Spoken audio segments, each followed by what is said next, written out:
Hello, and welcome to my reselling channel, Flippin' Hippos. I'm Star. Today is Tuesday, so it's time for a tutorial video.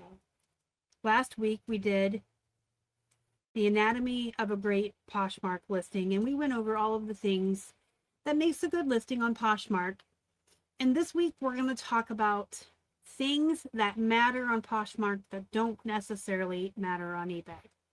I'm going to have last week's video come up at the end. If you haven't watched it, I would highly recommend watching that to first learn all of the things that go into creating a really good listing on Poshmark. And then you can delve into the things that matter more on Poshmark or that are different from eBay. They're two very different platforms, as we all know. Poshmark started out as more of a social platform. I think it's kind of evolved from that into more of a selling platform as it has been sold and changed hands and evolved over the years and added more categories than clothing, and more resellers are on Poshmark selling. It kind of is more of a selling platform. It still has some social aspects. It is a whole different type of buyer than eBay. So let's just kind of talk about what's different. So one of the biggest mistakes that I always see people make, myself included, because sometimes I'm going so fast, and I use list perfectly.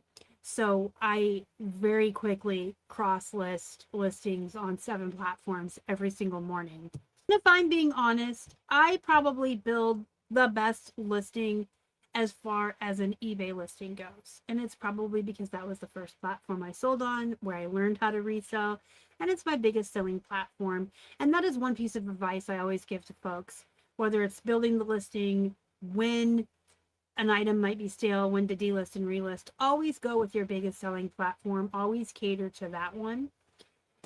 But I probably could benefit from just taking a second while I'm cross listing to change a few things on Poshmark.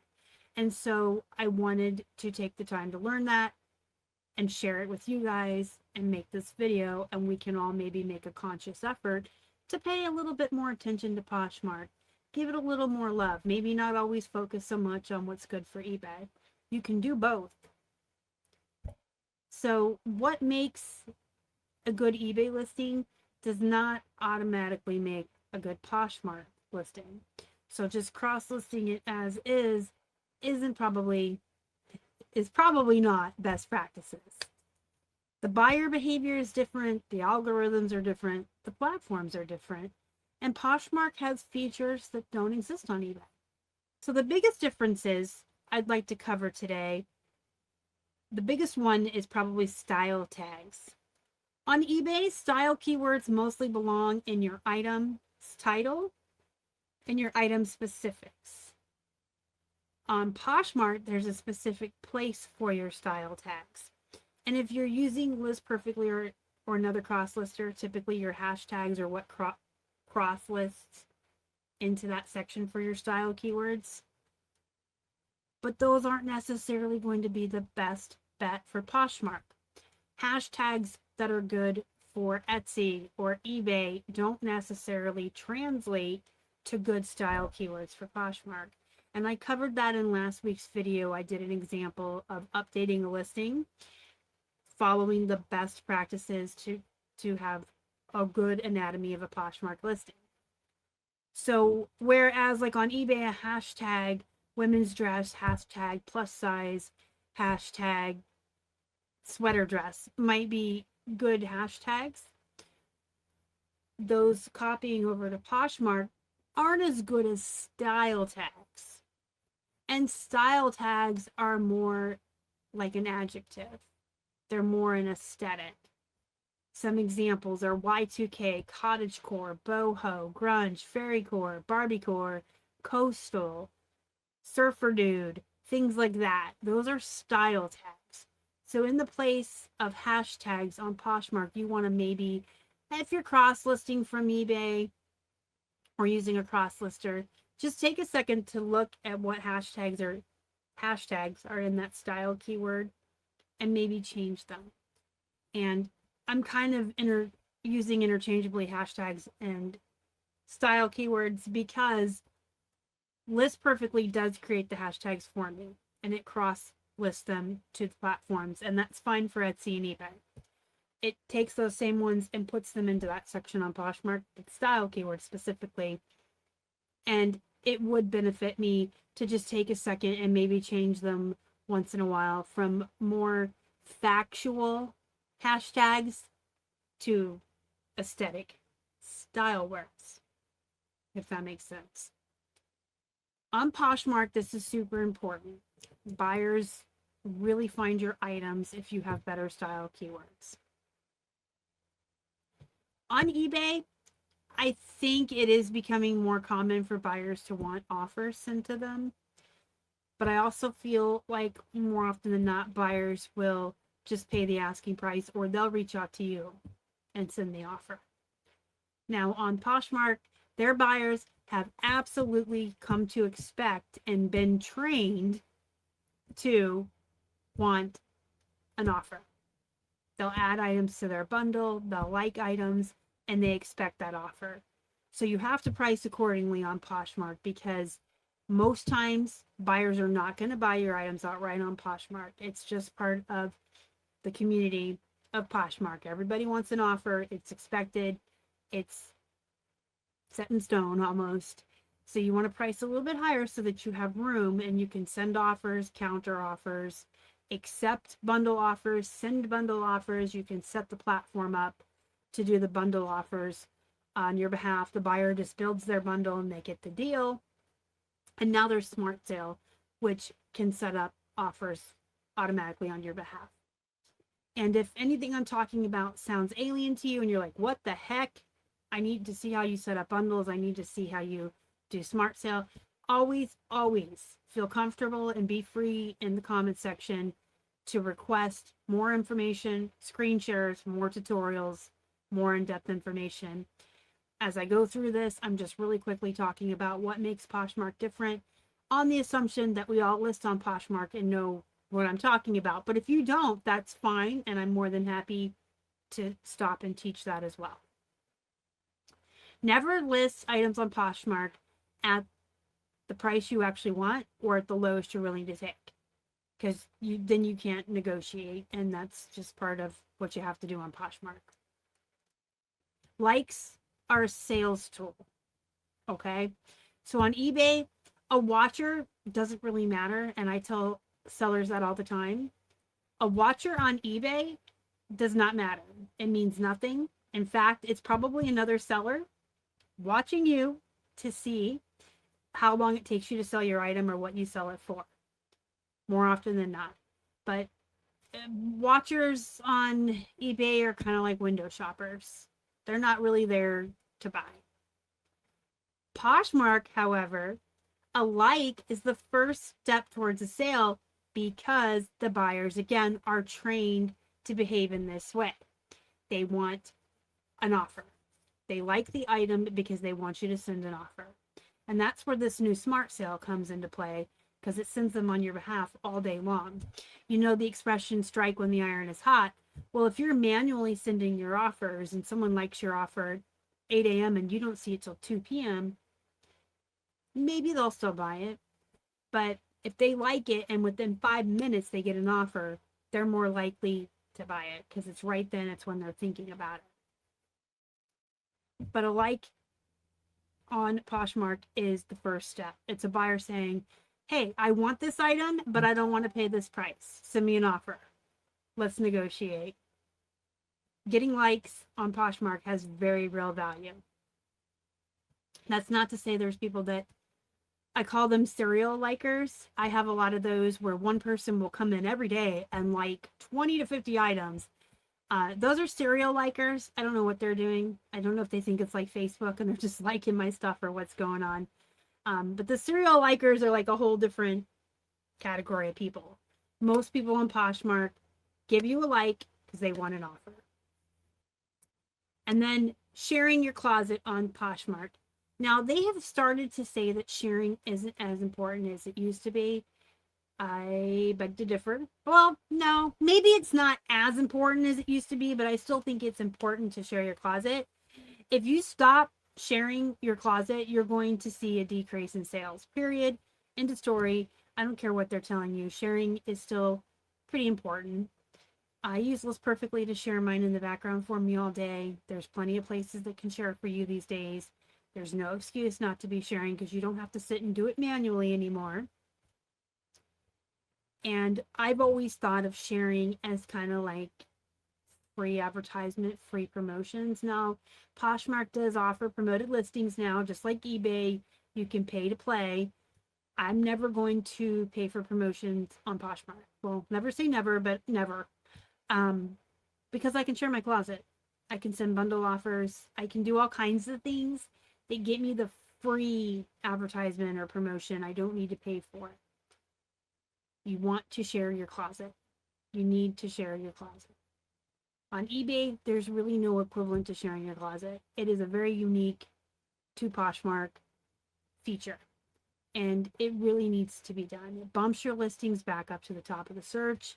It keeps them active.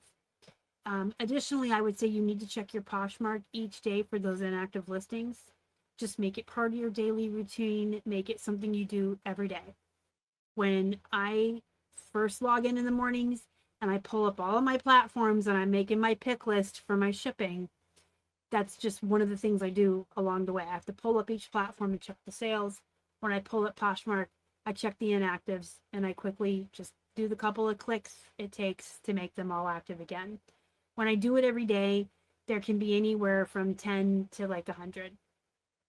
When I skipped a couple of weeks, there were like 5,000. So do it every day because you don't want to have your sales drop. Bundles really drive sales on Poshmark. Not so much on eBay, although I think that is getting ready to change. If you didn't watch my seller scoop, you should watch my seller scoop that I put out over the weekend. eBay is getting ready to start doing bundle discounts. And I'm very happy about that because it's something on Poshmark that has always driven sales and enabled buyers to buy more and enabled me to sell more. And I'm really happy to see that eBay is doing that as well. But bundling is a core part of Poshmark shopping. It's new to eBay. This is the core of Poshmark. It's always been and it always will be. Many buyers intentionally browse closets looking for multiple items to combine. So bundle discounts do matter, which again, you can set a bundle discount on your entire store. And you can also go in manually each day and see, hey, look, Jane Doe liked these 10 items. Let me build the bundle for her and send her an offer.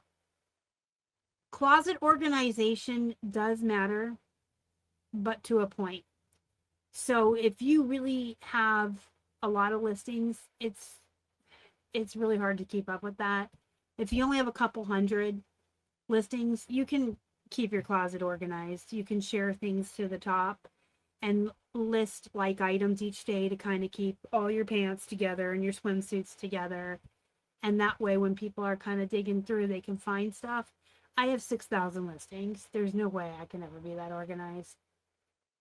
I just can't. So I delist and relist 20 items a day, and I list about 10 to 15 new ones. Things just kind of go in wherever they go in. So, I mean, it does matter, but there's a search feature too. If you have a lot, don't spend time organizing your closet if you have a lot of items. That's a waste of time. You'd be better off listing new items and taking photos and doing all that stuff. On Poshmark, brand is important. There is a belief with some resellers that brand is more important on Poshmark, but I kind of beg to differ because I sell my Walmart brands and all that on Poshmark as well. There are buyers specifically on Poshmark looking for Free People, Lululemon, Anthropologie, Torrid.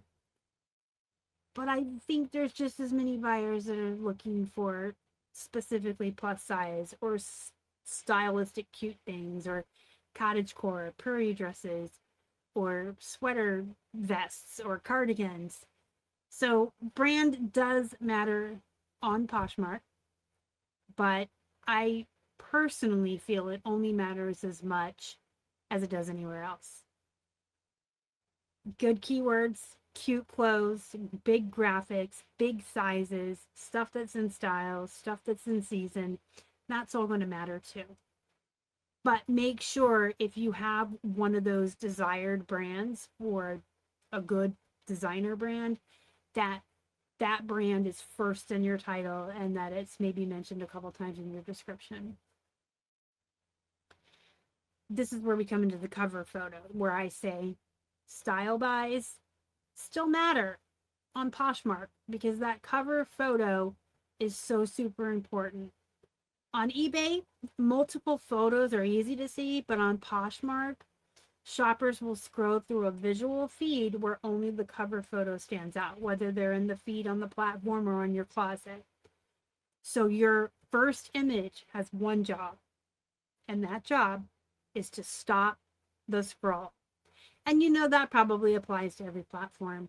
You always want that first picture to be enough to say, hey, that looks nice. Let me click in here and see more about this item. So you always want to have a bright, clean, well-cropped cover image that shows the item in its glory, that makes people want to stop and see more. Now we're coming to the posh parties. Now these are definitely less important than they used to be. I feel like nowadays sharing your closet in general is more important than the posh parties, but sharing to the posh parties does and can help. The last one of the evening does not have a theme and you can share your entire closet to it. And my friend Valerie, who she does really well on Poshmark, is her #1 platform, more so than eBay or anything else, which is pretty impressive. She recommends still sharing to the posh parties. And if you can't get to the ones during the day with the themes, that last one at night, I believe it's at 10 p.m. Eastern, you can share your whole closet to it. And Valerie has told me time and again that that is important and you should do that every day. They do provide a little extra exposure, but don't spend a lot of time chasing them. Again, if you can get that last one of the day, that's good. If you can't hit it every day, that's okay. But try to keep it in the back of your mind and hit it as many nights as you can. Well-priced, frequently shared listings, whether it's to the parties or just in general, are going to garner you more attention, showing up in the algorithm better, which results in more sales. A lot of buyers on Poshmark shop exclusively by the size filters. So make sure you're always selecting the correct size. You can add a size if your size isn't in their little drop down, but make sure it's always correct. Now, unlike eBay, on Poshmark, buyers will shop you as much as they shop the platform. Buyers are more likely to come into your closet and peruse. eBay does have repeat buyers. eBay does have loyal buyers. eBay does have people that will go into your store, and that's all important too. I've talked about setting up your store and your categories on eBay because that is important, but I feel like you're more likely to get buyers on eBay. I'm sorry, more likely to get buyers on Poshmark that are going to go into you specifically, into your closet, and come back and buy again and again and create bundles. So if they like one of your pieces, they're likely to browse more. So you want to always keep active inventory, offer those bundle discounts, and cross-promote complementary items. And you can also stock similar aesthetics, but if you're a big, huge volume seller like me, I have similar aesthetics. I have a lot of really pretty plus size women's tops. So if you're looking for a blouse, you may find several you want to bundle in my store. So that just kind of goes along with, niching down, which is important too, but you want to also have a wide variety. So here's what doesn't matter as much on Poshmark. When compared to eBay, on Poshmark, I personally would recommend spending less time worrying about extensive item specifics, okay? Because Poshmark doesn't really have as many. You don't need long, detailed descriptions. Buyers tend to skim anyway. But make sure all your good keywords are in the description, because Poshmark's algorithm, when it's selecting items to show up buyers based on the buyer's search, it looks at your title and your description. On eBay, when a buyer does a search, it's only looking at your title. So your title is so important on eBay. On Poshmark, your title and your description are important. You don't need SEO heavy titles on Poshmark. Clear, natural titles are usually enough. And shipping calculations aren't important on Poshmark. Poshmark has a very simplified shipping model, so you don't have to focus or think about any of that. So when it comes to Poshmark versus eBay, there are a lot of differences. If you are a volume seller and you are very quickly listing tons of items every day on multiple platforms, can you take the same listing from eBay and put it on Poshmark? Yes, you can. I do. Would it behoove you to just take a couple of seconds and change those hashtags to better style keywords and just pay more attention to your listing before you make it live? Yes. But more importantly, I think, is sharing and the bundle discounts and sending the offers. I think that's really what drives sales on Poshmark. So if you have any questions, comments, concerns, anything you would like to learn further or learn more about, let me know down below.